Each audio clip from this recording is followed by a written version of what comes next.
प्यारे भक्तजनों, आज आपको एकादशी भीमसेन व्यास जी से कहने लगे कि हे पितामह, भ्राता युधिष्ठिर, माता कुंती, द्रौपदी, अर्जुन, नकुल और सहदेव आदि सब एकादशी का व्रत करने को कहते हैं।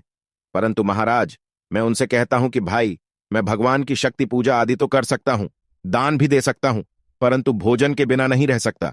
इस पर व्यास जी कहने लगे कि हे भीमसेन, यदि तुम नरक को बुरा और स्वर्ग को अच्छा समझते हो तो प्रतिमास की दोनों एकादशियों को अन्न मत खाया करो। भीम कहने लगे कि हे पितामह, मैं तो पहले ही कह चुका हूं कि मैं भूख सहन नहीं कर सकता। यदि वर्ष भर में कोई एक ही व्रत हो तो वह मैं रख सकता हूं, क्योंकि मेरे पेट में वृक नाम वाली अग्नि है, सो मैं भोजन किए बिना नहीं रह सकता।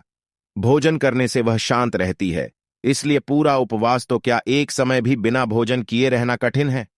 अत आप मुझे कोई ऐसा व्रत बताइए जो वर्ष में केवल एक बार ही करना पड़े और मुझे स्वर्ग की प्राप्ति हो जाए।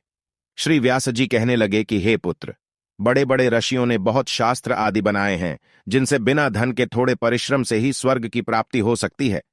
इसी प्रकार शास्त्रों में दोनों पक्षों की एकादशी का व्रत मुक्ति के लिए रखा जाता है।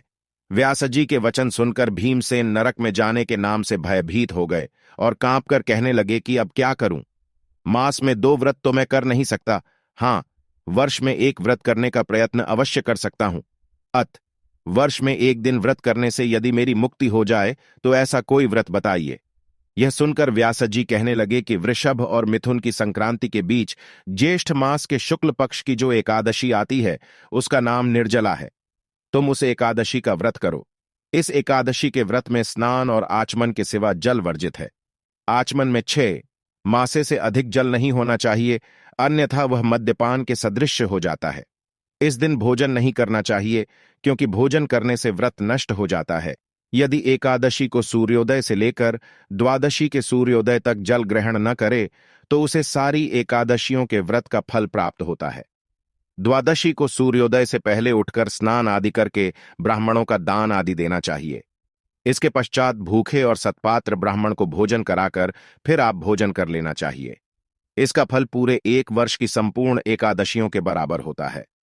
व्यास जी कहने लगे कि हे भीमसेन, यह मुझको स्वयं भगवान ने बताया है। इस एकादशी का पुण्य समस्त तीर्थों और दानों से अधिक है। केवल एक दिन मनुष्य निर्जल रहने से पापों से मुक्त हो जाता है।